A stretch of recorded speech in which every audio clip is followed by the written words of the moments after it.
Bueno, buen día.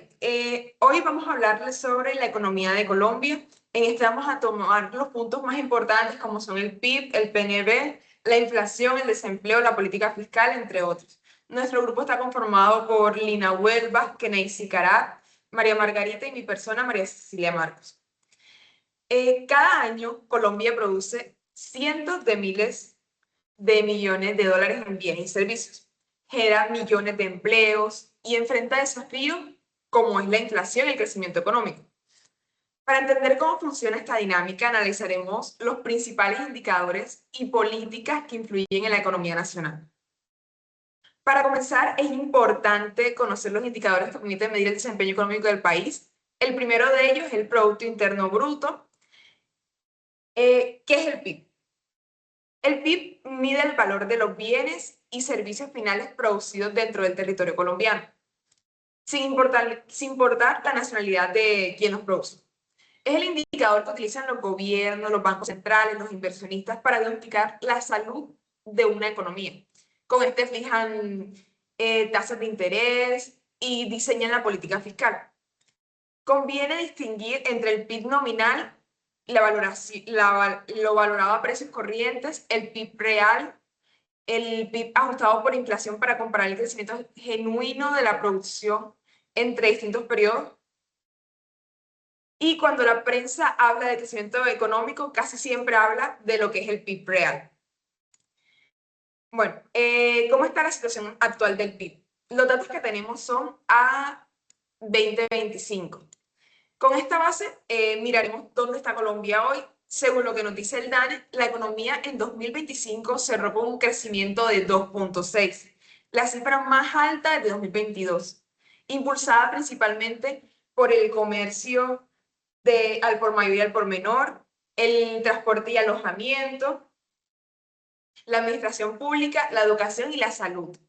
Y servicios de entretenimiento, como podemos ver aquí, actividades artísticas de entretenimiento 9.9%. El PIB nominal ronda los 418 mil millones. Esta es una información que conseguimos a través del DANE. Con este PIB per cápita tenemos que es 8.600. Mientras en minería y construcción e información y comunicaciones, indicadores retrocedieron, como podemos ver, aquí están en negativo. Esta recuperación llega tras un 2023 casi nulo en crecimiento del PIB. Ahora vamos a ver la evolución histórica del PIB.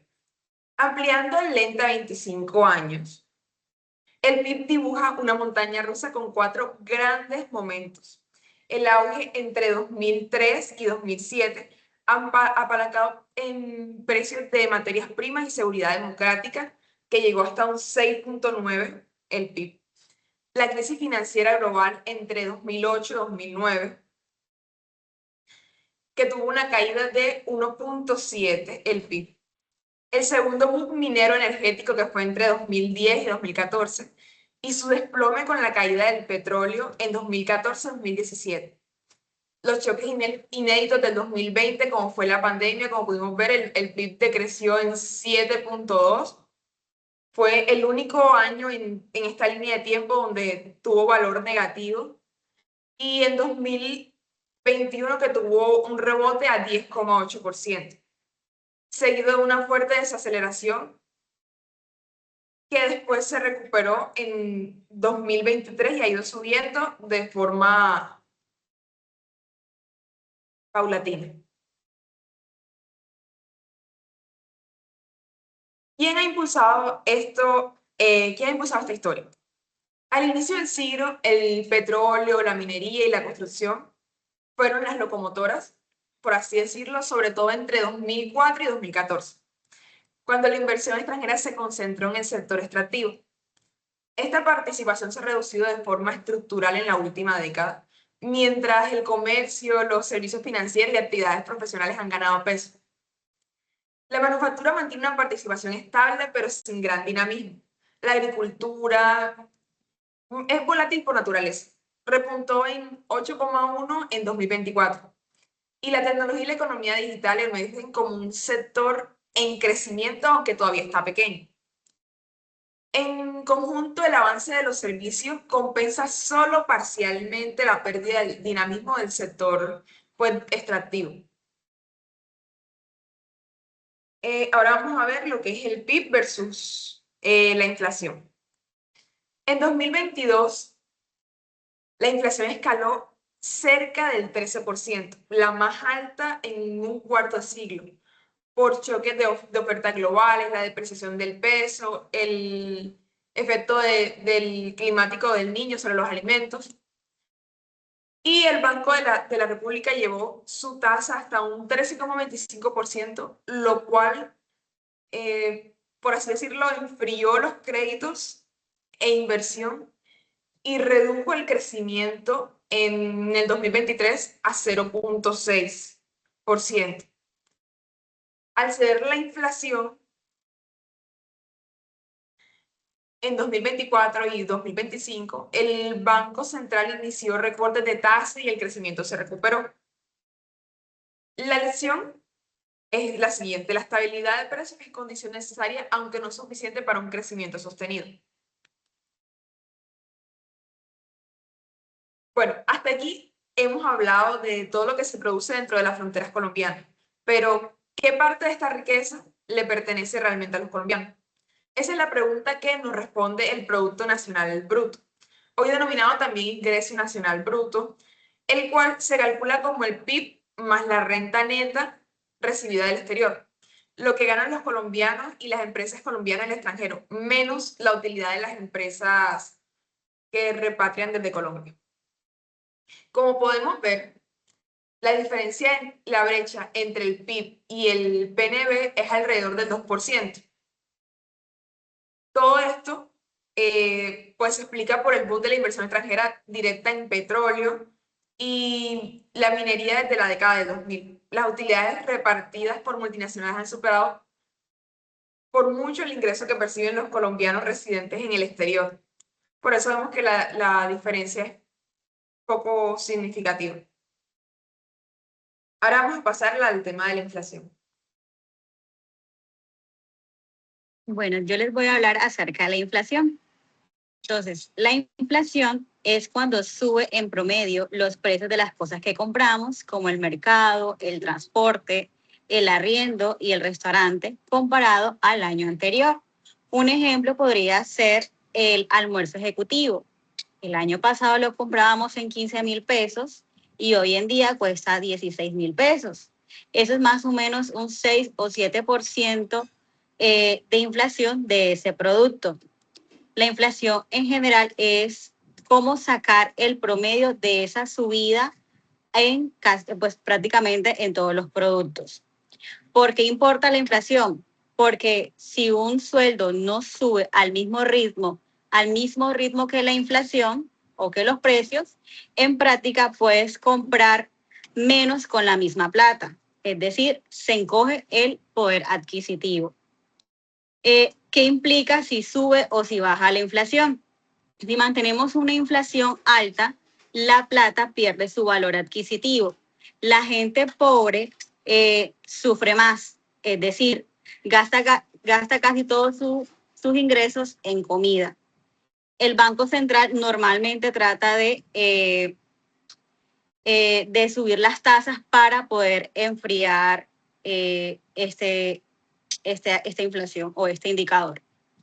Cuando manejamos una economía baja o negativa, puede sonar bien, pero realmente no es así, porque eso quiere decir que la economía del país está muy débil, es decir, nadie compra y los precios no suben. Lo ideal sería una inflación baja y estable. Por eso, el Banco de la República tiene una meta del 3%. Y hoy en día la tenemos al 6,4%. Esta tasa ha estado subiendo porque el año pasado estaba al 4,82 y este año, como lo indiqué, está al 6,14. Lo que más ha subido este año han sido pues el indicador en restaurantes, en educación y en hoteles. cosas que realmente la gente compra por necesidad.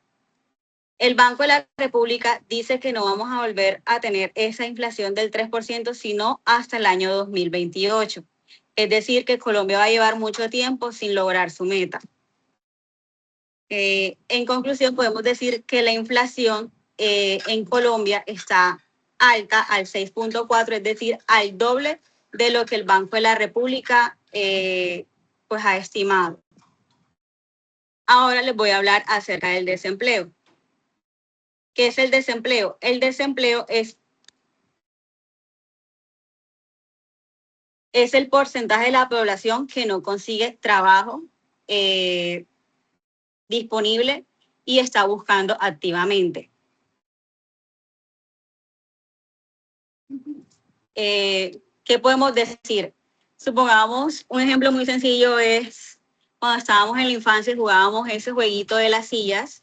Es decir, que si somos 100 personas y hay 92 sillas disponibles, eso quiere decir que el 8% de la población se queda sin empleo. Hay que también ser claros que no es lo mismo, por ejemplo, una ama de casa o un pensionado que no están buscando empleo a alguien que realmente sí está buscando empleo. Entonces, en esta variable lo que entra son esa gente que está realmente buscando un trabajo y no lo consigue. Hay algo muy bueno, que el desempleo bajo este indicador, ya que se está manteniendo a un 8% comparado con los años anteriores.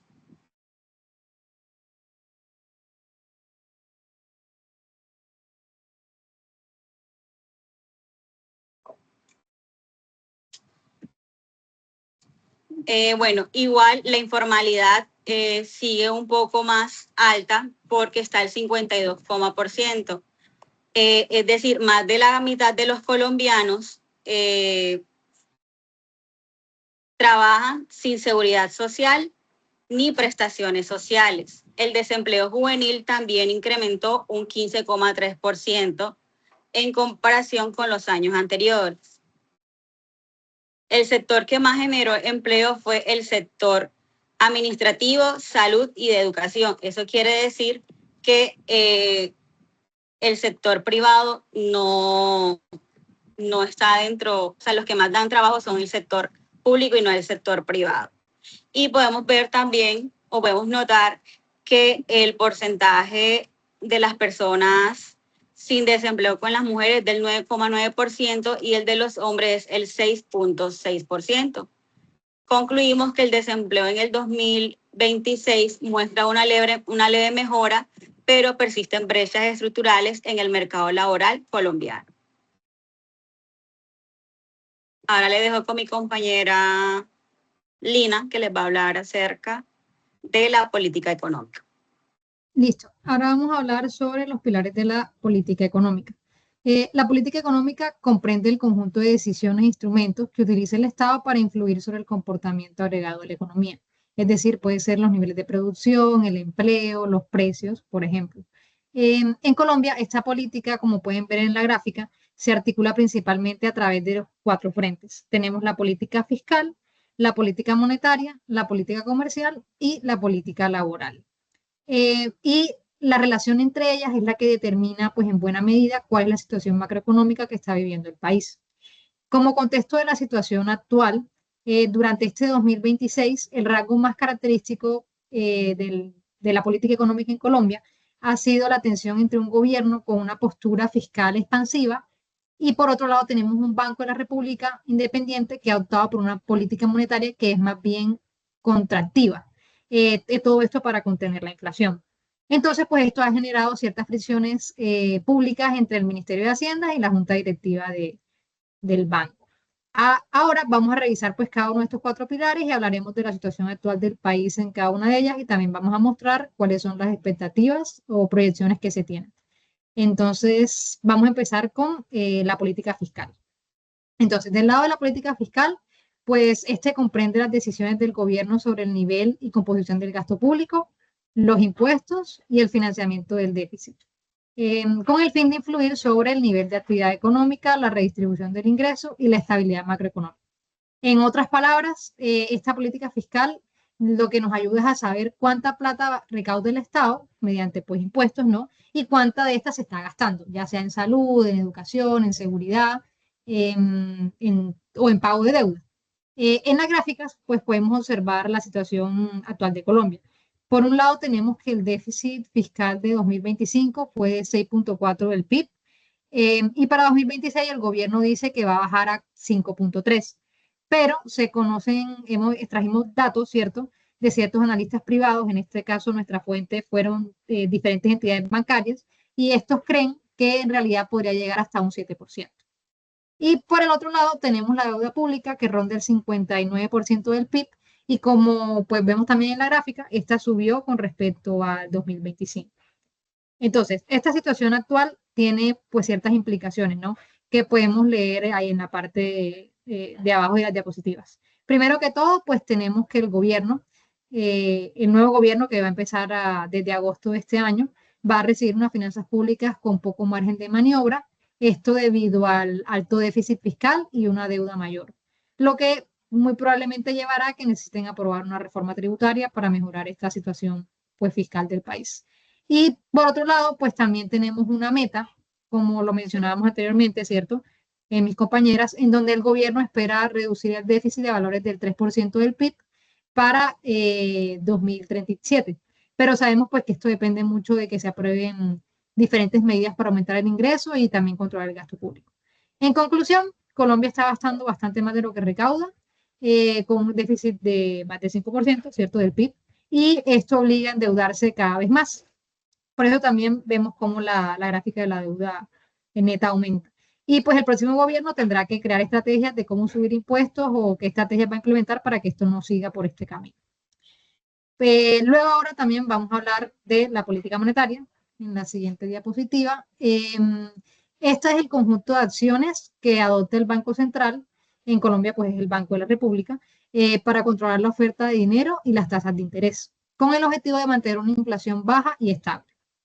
En la gráfica podemos ver cómo ha ido evolucionando la tasa de interés de política monetaria, en donde vemos cómo el Banco de la República subió la tasa en junio al 12%, que con respecto a enero, que era del 9.25, pues tuvo una subida de puntos básicos.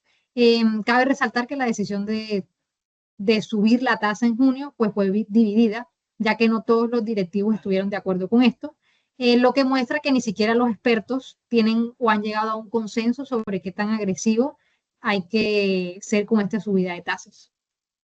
Sabemos también que estas medidas se toman porque necesitan controlar la inflación, la cual está alta, como hemos hablado anteriormente. Y esta subida de tasas pues ha hecho que el Ministerio de Hacienda también muestre un descontento, ¿no? Porque como lo sabemos, esta subida encarece el crédito y eso puede frenar el crecimiento del país, lo cual sería contraproducente. Con respecto a las expectativas, podemos ver que lo que se espera, ¿cierto? La expectativa es que la inflación disminuya, pero que para 2026 pues todavía permanezca alta, por lo cual lo más probable es que el Banco de la República mantendrá una política monetaria que siga siendo restrictiva durante mucho más tiempo.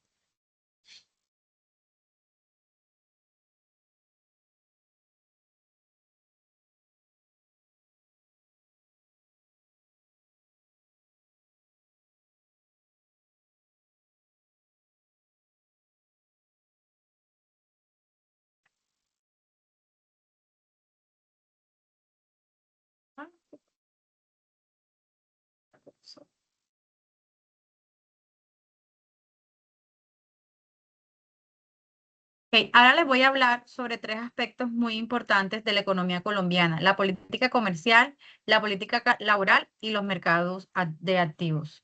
Estos tres elementos influyen muy directamente en el crecimiento económico, el empleo y la confianza de los inversionistas.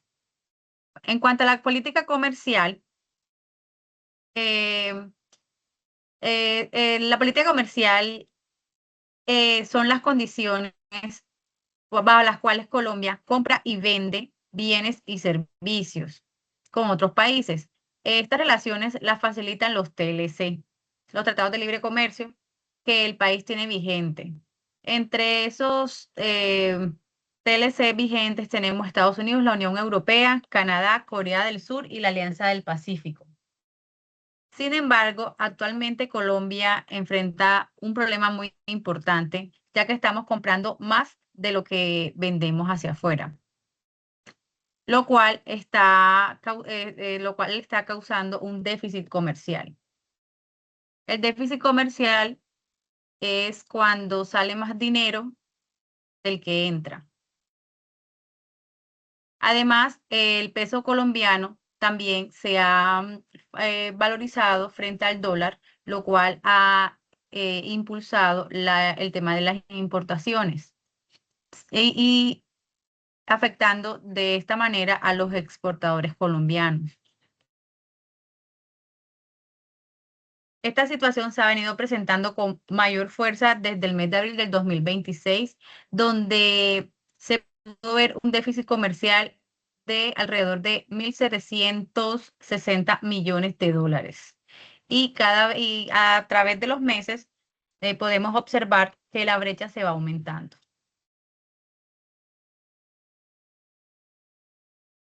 La política laboral, ahora aquí podemos ver que, bueno, la política laboral realmente son las normas de regulación entre el empleador y el empleado. En esta, el comportamiento que ha tenido en Colombia durante este año ha sido que el salario mínimo aumentó el 23% con relación al año pasado.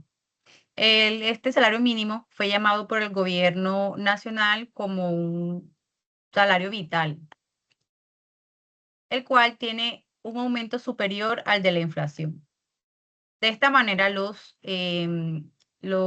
empleados tienen mayor poder adquisitivo, pero por el lado de la parte financiera corporativa, aumenta significativamente los costos de cotización y aportes comerciales.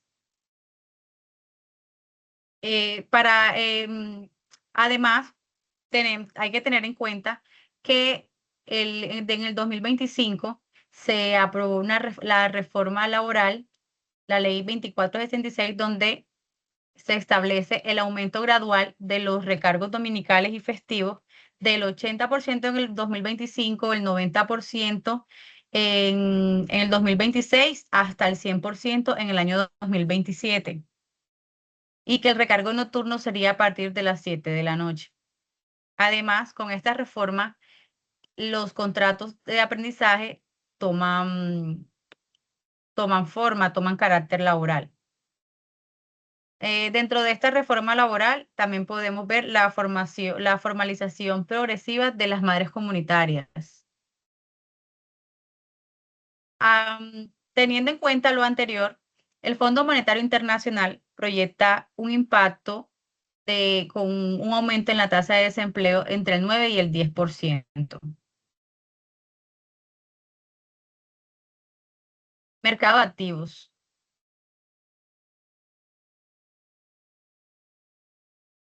En cuanto al mercado activo, no es más que la confianza de los inversionistas en la economía de Colombia. En este mercado se compran y venden activos financieros como dólares, acciones de empresas y bonos de deudas del gobierno. Actualmente el dólar se encuentra en sus niveles más bajos desde el 2020, lo que significa que el peso colombiano se ha fortalecido. Entre las razones se encuentran los resultados electorales y las altas tasas de interés que han atraído inversión extranjera. Dentro de este mercado existen tres indicadores principales, que son la TRM, la Colcap y los TES. La TRM es la tasa representativa del mercado, donde podemos darnos cuenta si el dólar sube, el peso se valoriza y viceversa. En cuanto al Colcap, es la bolsa de valores local de Colombia, donde refleja el comportamiento de las acciones más representativas del país. Cuando el Colcap sube, indica optimismo en los inversionistas y cuando baja, indica pesimismo. Y por último, los TES son los bonos que emite el gobierno para financiar los gastos. Si los inversionistas desconfían de las situaciones económicas del país, exigirán que se les pague valores adicionales por la deuda, tasas de interés más altas. En conclusión, la política comercial determina cómo Colombia participa en el comercio internacional, la política laboral influye en el empleo y en las condiciones de los trabajadores, y el mercado activo refleja la confianza de los inversionistas. La economía que crece por debajo de su potencial de 2,2% en el primer trimestre, impulsada principalmente por el gasto público y no por la inversión privada, con la construcción y el agro como sectores más rezagados. La inflación del 6,14 anual a junio del 2026, alejada de la meta y no convergería al 3% antes del 2028, lo que ha llevado a una política monetaria restrictiva. El mercado laboral en su mejor momento en 2 décadas, el desempleo del 8% en mayo del 2026, pero con la informalidad persiste en el 54,2% y un desempleo juvenil del 15,3%. El desequilibrio fiscal es el principal riesgo macroeconómico del país. Un déficit fiscal elevado está ubicado entre el 5,3% y el 7% del Producto Interno Bruto, y una deuda pública creciente cerca del 59% del Producto Interno Bruto. La reforma laboral y el fuerte incremento del salario mínimo de 2026 más 23% buscan mejorar el ingreso de los trabajadores, pero generan un debate sobre sus efectos y en la formalización y la generación de empleo. El sector externo combina una apreciación cambiaria favorable para el consumo con un deterioro de la balanza comercial de bienes, lo que exige atención a la competitividad de las exportaciones colombianas.